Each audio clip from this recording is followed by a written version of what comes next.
Hey guys, welcome back to my channel. তো আজ সকাল সকাল উঠে আমি ব্রাশ করতে শুরু করে ফেললাম।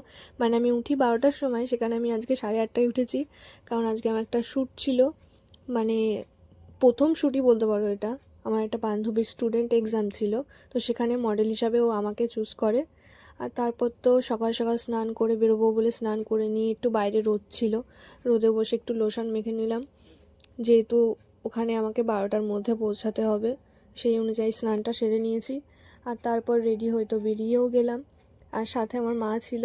না না, মা আমার সঙ্গে যাবে না, মা অন্য কাজে যাবে, আর আমি ওখানে একাই যেতাম। বান্ধবী আমাকে নিতে আসবে, যেহেতু জায়গাটা আমার চেনা ছিল না। আর তার আগে আমি একটু চলে গেছিলাম আইব্রোজ করতে, যেহেতু মেকআপ করব বলে কথা, সেখানে আইব্রোজটা না করলে চলে না। দেন ওখানে আমি কিছুক্ষণ ওয়েট করলাম, তারপর তো এই যে বান্ধবী চলে এসছে দুপাশে ব্যাগ নিয়ে। ও তো মানে মুখ দেখাবেই না। যাই হোক, তো ওর সাথে চলে গেলাম স্টুডিওতে।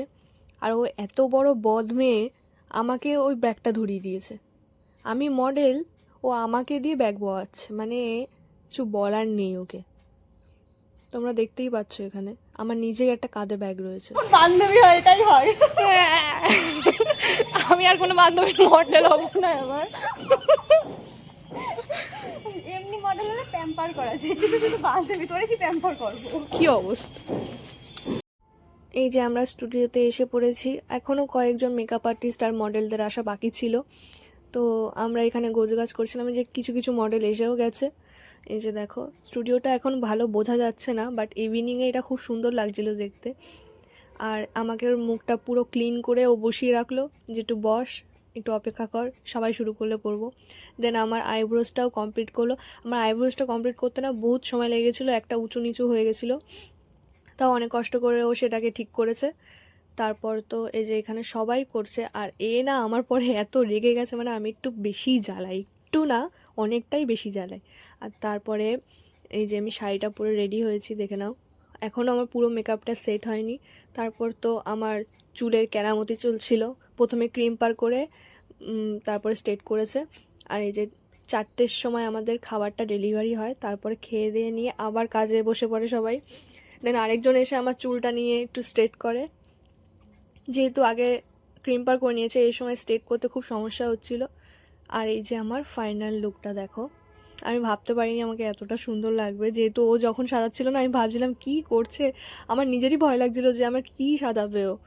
দেন এখনও আমাকে এত ভালো করে সাজিয়ে দিয়েছে না, আমি নিজেও মানে কি বলবো, খুব খুশি। আর তারপর তো আমাদের একটা মডেলদের একটা রিলস করার জন্য এখানে আমরা লাইন দিয়ে দাঁড়িয়েছি, মানে রিলস করবো বলে মাঝে মাঝে রিভিউ নিয়ে নিচ্ছিল।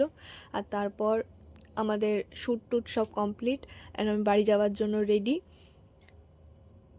অনেকেই চলে গেছিলো, আমরা একটু বেশি ছবি তুলছিলাম বলে লেট হয়ে গেল।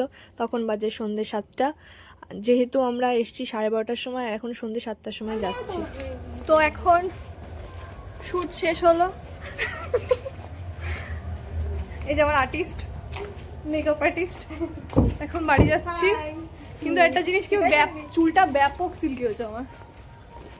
আসবে একটা বন্ধু নিতে, মানে হ্যাঁ আমাদের সবার বন্ধু। তো হ্যাঁ হ্যাঁ হ্যাঁ হ্যাঁ বলেছি, দিদি পাঠিয়ে দেয়। ভিডিওটা ভালো লাগলে লাইক করে দিও। আজকের জন্য টাটা। ঠিক আছে।